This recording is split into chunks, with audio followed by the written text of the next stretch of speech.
صباح كل حاجة حلوة. عاملين ايه يا رب تكونوا بألف خير. النهاردة بقى المشوار الرسمي بتاع مشتريات الشهر.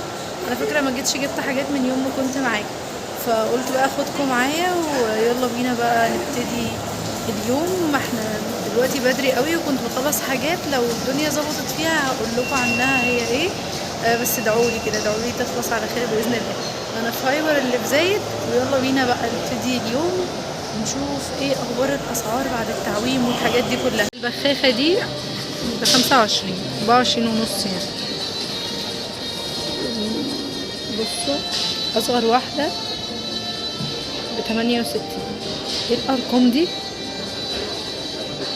ارقام مش عارفه اقول ايه والله. بصوا زيت حلوه، اللي هو المفروض ان هو يعني كان ارخص حاجه وللقلي وبتاع. العبوه الكبيره ب105، والعبوه الاصغر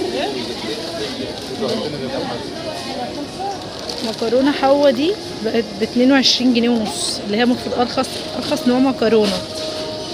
والله يا ربنا يعين كل الناس.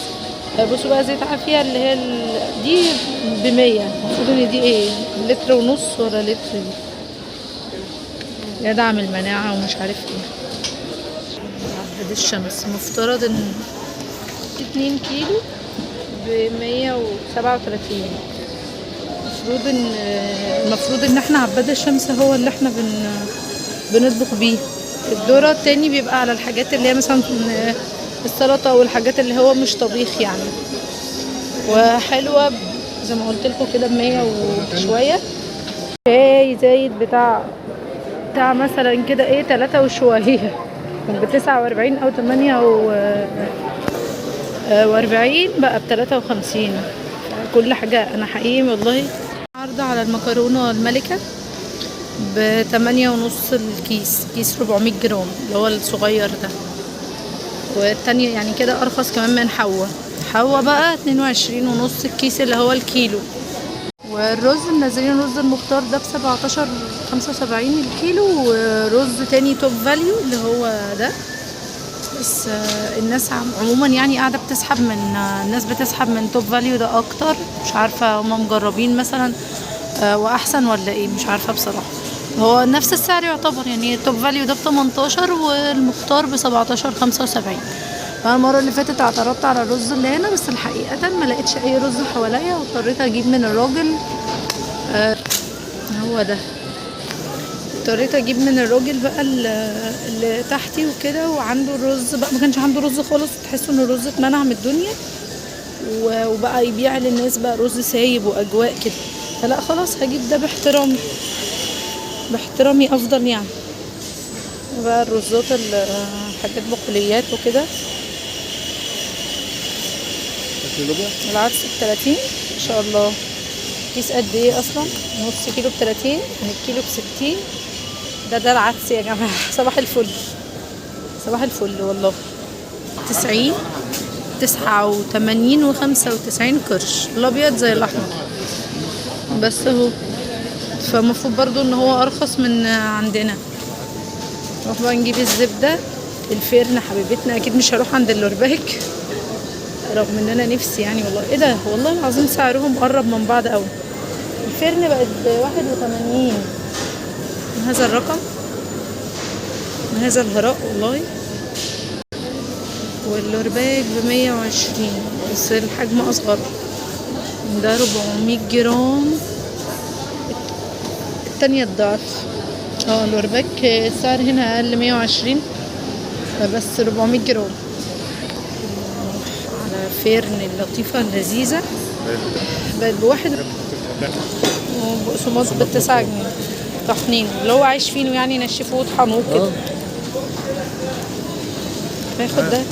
لقيت هنا ايه البتاع ده موفر قوي. بصوا 2 على بعض، المفروض ان هو توست يعني، وب42. شايفين كل ما شاء الله الاتنين دول، اللي هو اصلا دلوقتي واحدة التوست بس بتبقى مثلا نص دي كده لوحدها، هتلاقوها داخله في حاجه و30 بالاسعار اللي دلوقتي. فدي موفره قوي. وفي برضو منه الابيض، ده غامق ب34 والابيض ب33. فده انا شايفه ان هو موفر قوي يعني عن الناس اللي بتستخدم توست وكده بصوا الصدمة اللي انا واخداها دلوقتي. بصوا الصدمة بقت ب81 دي. زيتون اللي هي كانت مثلا انا فاكره كانت بحاجه 15 و12 و13، ولما غليت بقت ب20 دلوقتي. يعني المفترض ان احنا الانسان يعمل ايه؟ والله يا جماعه ربنا يعينكم. 102 الحجم اللي هي الكبير دي. واحده دوقتنا الافانتي وكانت حلوه وطبيعي، ما فيهاش خالي دهن وكده، ناتشرال وكده، فقلنا هنجيبها نجربها دي.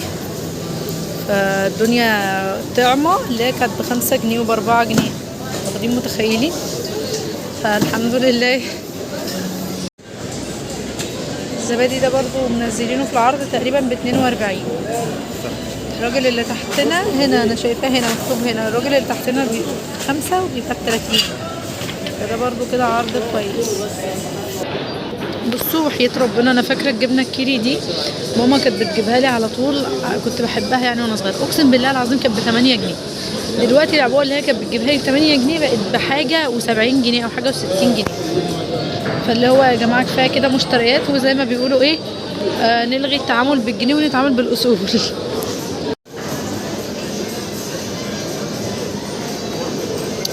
يا ولاد يؤسفني اقول لكم البانيه فايبر ب150 يا ولاد. يا ولاد يا ولاد.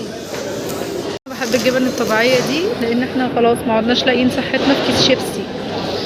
فانا بفكر اجيب جبنه من دي وارجع الافانتي. هي الافانتي حلوه برضو طبيعيه وما فيهاش دهن وكده، بس انا بقيت خايفه الصراحه. وعموما الجبنه القريش بتاعت هايبر جامده جدا وبتقعد فتره طويله قوي من غير ما تبوظ، بس فشكلها حلو قوي.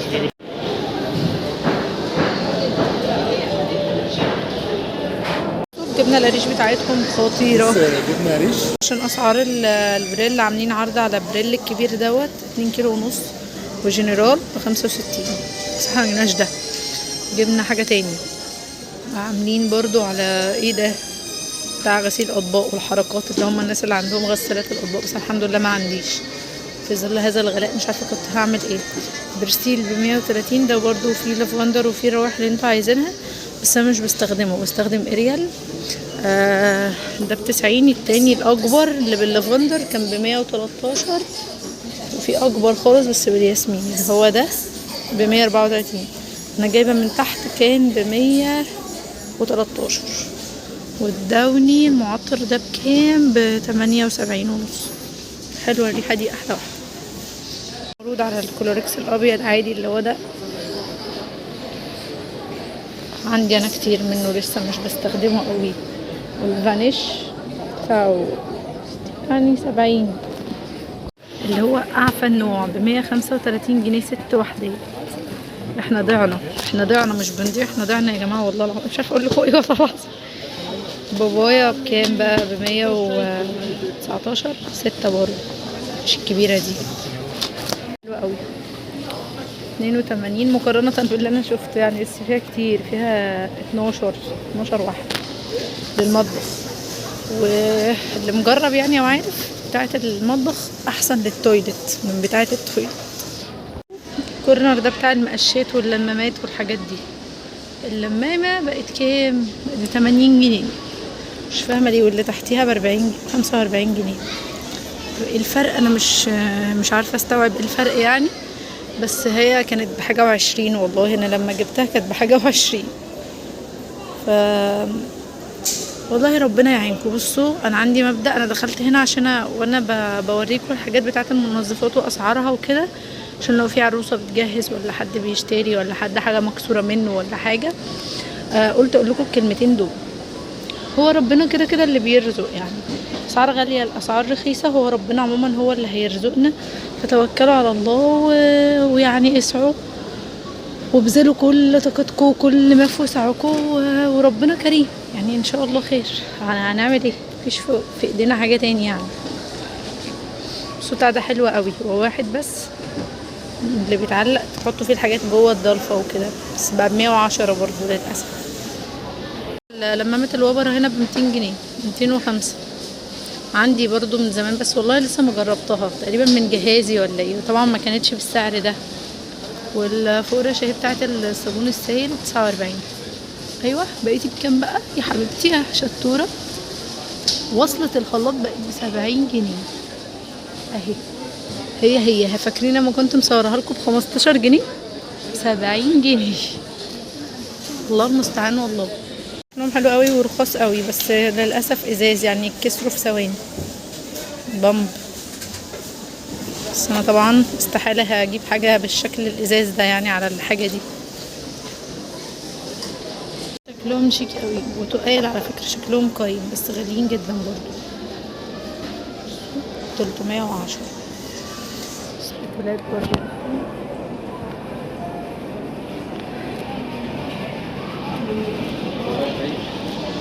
منشا خشب عادي جدا ب400 جنيه. اللي هو 400 جنيه دول كأنهم بقوا 3 جنيه وربع. تيربو ب600 مفتوح، مقفول ب400. اختراع فاشل. تيربو بالنسبة لي ده بقى اختراع فاشل خلاص، ما عدتش بقتنع بيه خالص.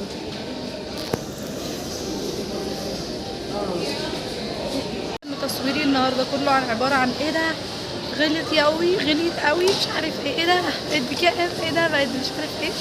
بس هو على فكره مش من امبارح بس الموضوع ده، هم رافعين الاسعار كده بقالهم حبه يعني. فاحنا كده كده عشان ما اشتريناش بقالنا داخلين على شهرين اهو، حاجات من دي وكده. ما اشتريتش ليه عشان كنت عند ماما ما علينا. فهي الاسعار مرفوعه من بدري، بس هي زايده قوي يعني. بجد ربنا يعين كل الناس وربنا يقويكم ويقوينا والحمد لله وربنا يستر. مثلا لو اسره فيها والله العظيم بجد، لو اسره فيها كذا طفل والاطفال دول بيروحوا مثلا مدرسه او حضانه او كده، يعني عايزه بس تعملي لها يعني تعملي لهم سندوتشات مثلا، جبنه بيضه حتى، مثلثات. بلاش بقى، مش هنخش في ليفل الرومي واللانشون والحاجات دي، ولا بقى التركي المدخن ولا الكلام ده كله. ده احنا لسه بس بتتكلمي في جبنه مثلثات وعيش وكده وخلاص مثلا. الناس تعمل ايه؟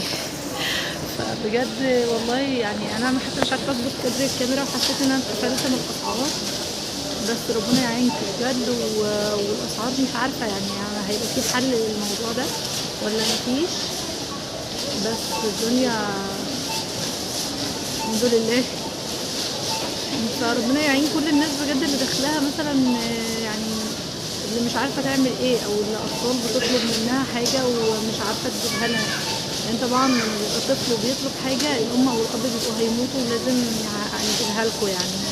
فلما يبقى مثلا مش قادره ان هي تجيبهم او كده، فبتبقى النفسيه مش احسن حاجه، وبتبقى الانسان حاسس ان هو متضايق فاهمين. طب المنظر ده كده ناس كتير هتبقى مش عارفه تجيب الحاجات ومش عارفه تجيب المتطلبات.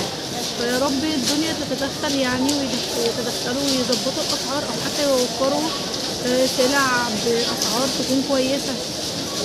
لان كده حتى السلع اللي ما كانتش كويسه بقت غاليه. يعني السلع اللي كانت الناس بتبعد عنها جدا، يعني اول ما زيت حلوه ده طلع، اول ما مكرونه حوا دي طلعت، الحاجات دي طلعت. على فكره مكرونه حوا دي حلوه، انا مجرباها قبل كده، مش وحشه يعني. بس الفكره ان كانت الناس ايه، حطاها في ليفل ان هي حاجه اقل او مش احسن كواليتي، يعني روجينا بقى والحاجات دي افضل.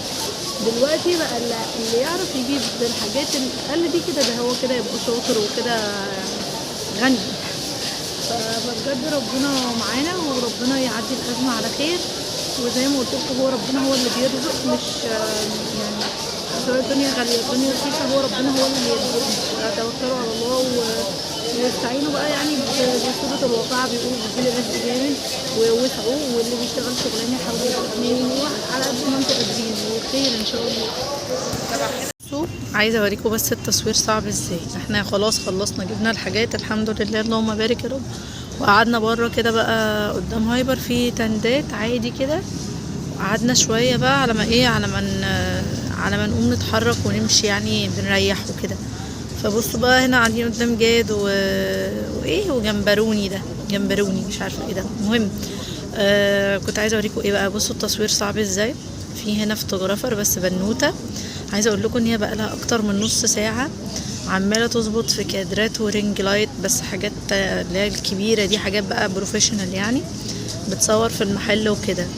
قاعده من ساعتها يا عيني والله العظيم. بصوا في الاخر ده هيطلع لكم في شوت كده او في صورتين تلاتة تقعدوا تقولوا ولا حد هيبقى مثلا مركز. بس هي فعلا تعبانه قوي من ساعتها ان هي ازاي تطلع الساندوتش باحسن حاجه وبتاع، وانا بقى مستمتعه قوي ان انا قاعده اتفرج عليها كده.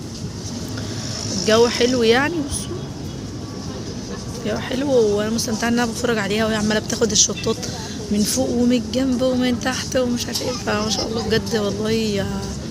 انا بحب التصوير قوي عموما، بس هو مجهد قوي وهي شاطره قوي ما شاء الله عليها.